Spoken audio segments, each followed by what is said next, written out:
Was this a mistake? I mean, the Tesla Cybertruck unveiling was one of the biggest and most exciting events in recent automotive history, but more than 2 years later, it may look like its controversial design is working against it. Should Tesla cut its losses and redesign the truck from the ground up, or should it push its edgy design to production as is? Let's cyber discuss this right now. Welcome to E4 Electric. If you are interested in everything that's going on in the world of electric cars, well, you came to the right place. Go ahead and click on that subscribe button and the bell notification icon so you don't miss anything moving forward. I was there at the Cybertruck unveiling.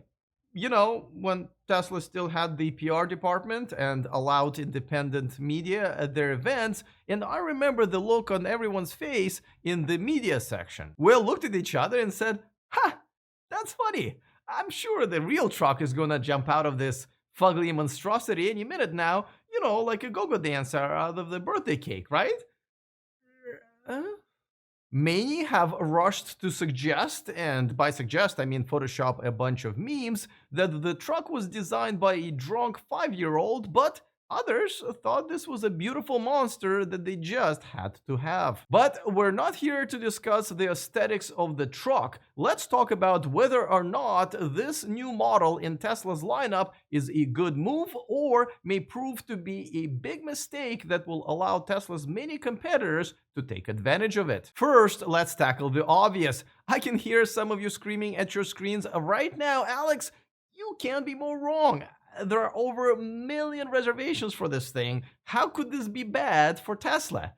Ooh, a math challenge. Now, we don't have to go that much far back to see that the conversion rate for the highly anticipated Model 3 reservations when it came out was reported by some independent agencies as low as under 10%. There are many reasons for that, and they don't just apply to Tesla. From a long wait for an actual delivery and other competitor models coming to the market, to change in price, options, and people's personal and financial situations. And the Cybertruck is likely to experience all of those challenges. The pricing and the configuration options have already been removed from its reservation page, signaling that there will be nothing like originally announced. But unlike the Model 3, it won't be the only game in town when it comes to market. So 1 million reservations that only cost $100 will most likely convert to less than 100,000 actual sales, if that, and that's really not a big number when it comes to Tesla. I know a guy who lives right here in this apartment who has a Cybertruck reservation but has no intention of canceling or converting it.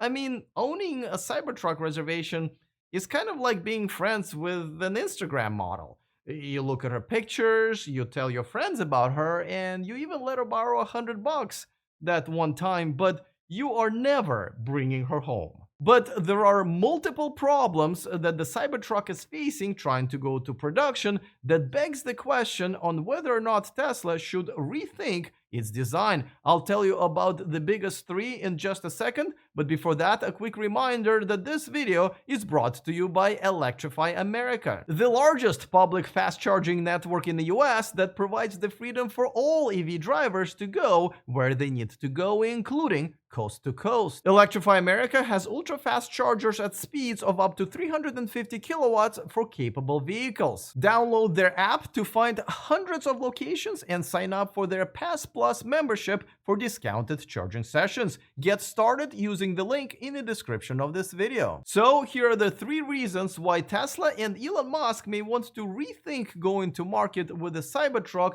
in its current, let's call it a design. First, it's no secret that the thing is huge, especially when seen next to a short YouTuber, and even though Elon has talked about making it a little smaller, it doesn't seem like he's actually going to do it. It will simply not be able to fit in a lot of people's garages, apartment complex parking spaces, or at Starbucks and Home Depot parking lots.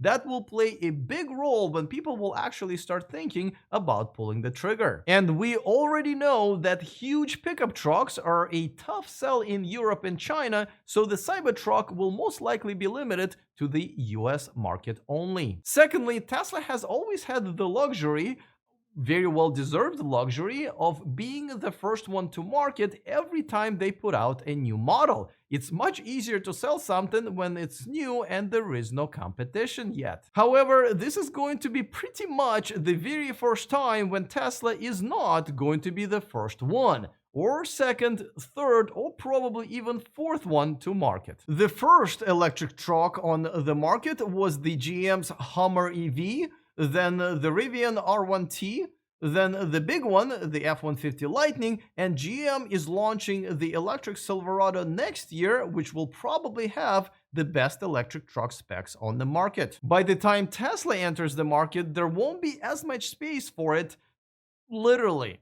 Lastly, it is clear that Tesla is having issues going to production with the Cybertruck, and it's not just the chip or the battery shortage. It's most likely a few things combined, the biggest one being the fact that Tesla, for some reason, has insisted that the truck would be made out of stainless steel exoskeleton, which is challenging to produce, and on top of that, only limits the color options to pretty much one. And I don't know if you can tell, but I think that the color options are important. On top of that, the electric trucks that are going to be on the market by then will pretty much all have an ability to power up all kinds of appliances, charge other electric cars, power your house, and have other important features. This is where Tesla is behind. Not a single model that Tesla has on the market right now has the V2L or V2H capability, so I am sure the original truck design would have to be redone to implement this if Tesla wants to compete. And how many people would want the gimmicky features that Tesla does have of the bulletproof doors and unbreakable windows,